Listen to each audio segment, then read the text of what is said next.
Getting the feature content is turned off message on your Photos widget in iPhone. This usually means the featured photo option has been disabled in your settings.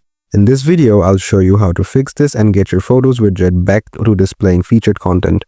Let's get started. Solution 1. Enable featured content in Photos. Open the Settings app on your iPhone. Scroll down, tap Apps. Scroll down and tap on Photos. Scroll to the bottom until you see the option called Show Featured Content. Toggle the switch to On. This will allow your Photos app to display memories and featured photos in the widget. Now open the Photos app. Tap Profile, enable all the settings like Shared Album Activity, scroll down. Also enable Show Featured Content, scroll down, tap Reset Suggested Memories. After that, restart your iPhone. Now that you've tried these steps, your Photos widget should display featured content on your iPhone. If it's still not working, you can reset your Photos settings or contact Apple support for more help.